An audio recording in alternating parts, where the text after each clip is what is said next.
Okay, so picture this.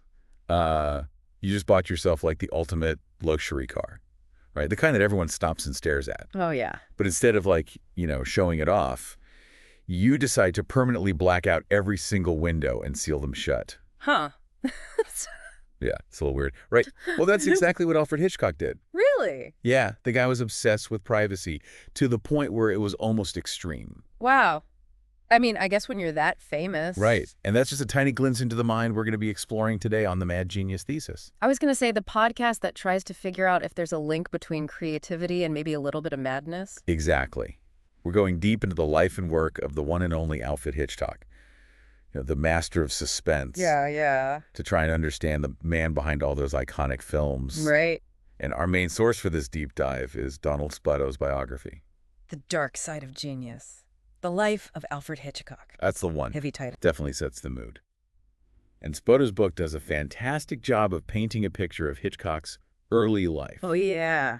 And it's so clear that his childhood played a big part in shaping his artistic vision. It's interesting how often that is the case. Right, like those formative years really stick with you. Totally. So Hitchcock grows up in a strict Catholic family in England, and he's constantly surrounded by these ideas of sin, guilt, punishment, you name it. Like it was drilled into him from a young age. Yeah, Spoto even mentions specific sermons that Hitchcock went to with titles like Oh, gosh. Dread of Sin. Ah. Can you imagine the impact that kind of messaging would have on a kid? Talk about some heavy stuff for a young mind to process. No kidding. And it wasn't just sermons either. There were these school plays too, like Richard II. Oh, yeah, with all the betrayal and murder. And you guessed it, that same sense of guilt and punishment looming over everything. It's wild to think how those dark themes basically became ingrained in young Hitchcock's mind. It's almost like these early experiences were setting the stage for what we see throughout his films. Right, the guilt, the voyeurism, that fascination with the macabre. It's all there. And speaking of the macabre, there's this other really fascinating part of Hitchcock's personality. Which is? His obsession with true crime from a young age. Oh, yeah. Spoto talks about how Hitchcock devoured true crime stories. He had a massive library filled with books about criminal cases. Like a true crime aficionado. Exactly. And he was particularly drawn to notorious cases like Jack the Ripper and Charles Peace, which everyone was talking about back then. I mean, those cases were huge. Front page news, for sure.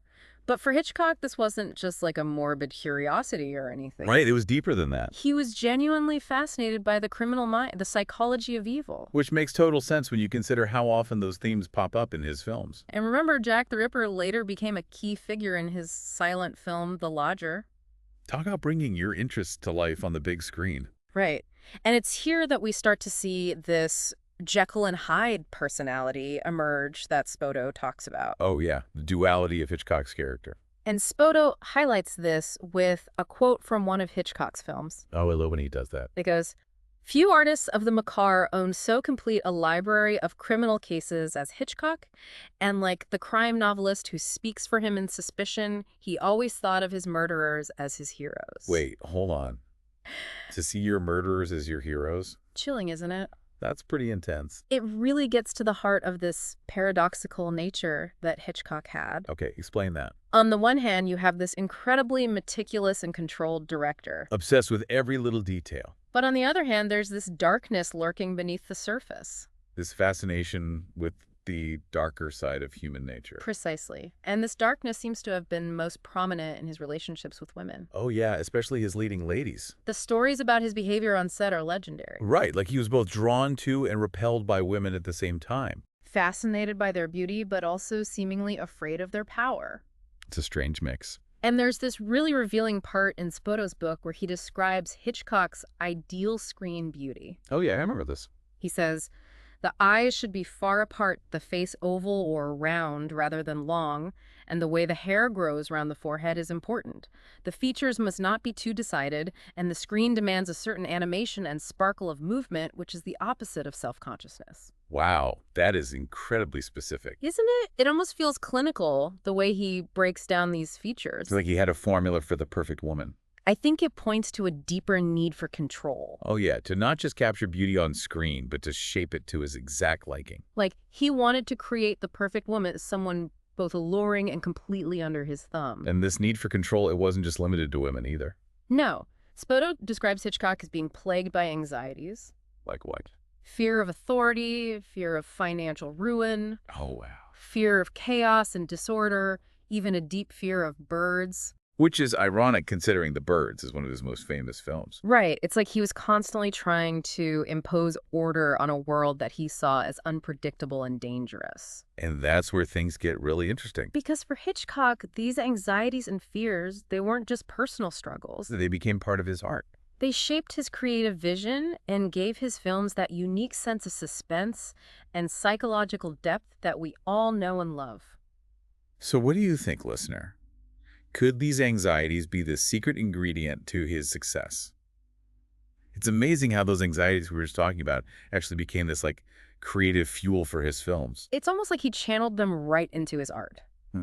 Think about those recurring motifs in his films. Oh, yeah. Guilt, punishment, especially confinement. It's everywhere you look. And it's hard not to feel like he's working through those very anxieties on screen. It's not just in the themes, though. No, you're right. His directing style was also super controlled and meticulous. Well, absolutely. Hitchcock was famous for that. Like he planned every single shot, every camera angle, every little detail. It's like he was trying to maintain complete control over the entire filmmaking process. Which totally makes sense when you consider all those anxieties we talked about. Right. Like he had to be in charge of everything to feel safe. And that need for control, it extended to his actors, too. Especially his leading ladies. Oh, yeah. We talked about those sometimes volatile relationships. It's like he saw them as pieces on a chessboard, moving them around to execute his precise vision. Even if it meant pushing them to their breaking point. Which, could be seen as another example of that Jekyll and Hyde personality Spoto describes. The charming, witty Hitchcock Who could charm anyone in the room. could also turn cold, demanding, even cruel when it came to getting what he wanted. And that duality was especially apparent in his interactions with women. Right. Remember that part in Spoto's book about Hitchcock's ideal screen beauty? Oh, yeah. He wanted women who were both captivating and kind of emotionally detached. Which allowed him to shape them and mold them to fit his vision. Almost like he was afraid of real emotional intimacy. Yeah, preferring to keep women at a distance, both in his films and in his personal life. Which is something you see a lot in artists who fit that whole mad genius archetype, right? It makes you wonder if that emotional disconnect is part of what allows them to tap into those darker creative impulses. Like, is there some kind of trade-off happening? Do these amazing creative abilities come at the expense of genuine human connection? That's a fascinating question. It's one that's been debated for centuries. Is there a link between creativity and mental illness? Can those dark, chaotic emotions actually fuel artistic expression? And in the case of Hitchcock, it's hard to deny the possibility. His films are just so infused with his own anxieties and fears and obsessions. Take his fear of authority, for example. Right. It shows up constantly, often embodied by these powerful figures representing the law or the establishment. But he's always running from something or someone. And that fear probably goes back to his strict Catholic upbringing. The whole emphasis on obedience and punishment. But it's also connected to his own sense of guilt. His fascination with transgression. Exactly. His characters often find themselves on the wrong side of the law, whether they meant to or not. And then you have that whole voyeurism thing. Oh, yeah. So many of his films have characters spying on each other, peering into their lives. Often with disastrous consequences. It's as if he's reflecting his own anxieties about privacy and exposure. About secrets and lies. And don't forget that voyeuristic impulse was also present in Hitchcock's own life. Oh, right. The blacked out car windows. Exactly. Yeah. Spoto also mentions how Hitchcock would watch his neighbors from his home. Really? Like he was gathering material for his film. Okay, now that's a little creepy. But also totally fascinating, What right? do you think, listener? Just an eccentricity. It's something deeper. It's definitely unsettling, but it speaks to Hitchcock's profound fascination with the darker side of human nature. He got the power of suspense, the thrill of the unknown. The fear that lurks beneath the surface of everyday life. And he wasn't afraid to explore those dark corners, even if it meant facing his own demons in the process. That's what makes him such a captivating filmmaker. He takes us to those uncomfortable places, makes us face those unsettling truths about ourselves. And he does it with such style and artistry. And it all brings us back to that central question. Does genius come at a price? Is there a connection between those extraordinary creative abilities and the psychological turmoil that often comes with them? It's something we see time and time again in artists from all walks of life. It's a question worth pondering, as we move into the final act of Hitchcock's life and career. So stick with us as we delve deeper into the man behind the macabre. The mastermind behind the suspense. We've been talking about this whole mad genius thing, and it makes me think about Hitchcock's career.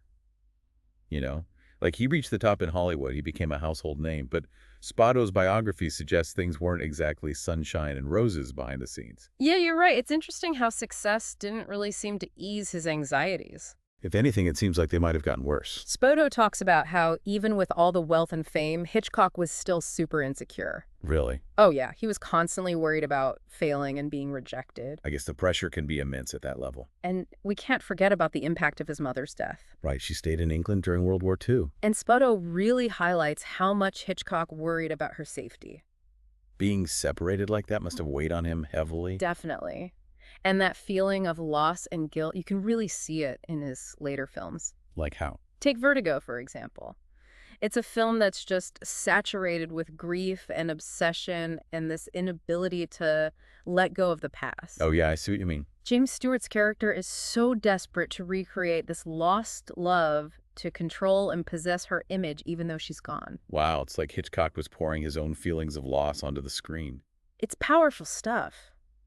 And speaking of Vertigo, that film actually marked a turning point in his career, don't you think? In what way? Well, it wasn't exactly a hit when it came out. Yeah, I remember reading about that. Both critically and commercially, it kind of flopped.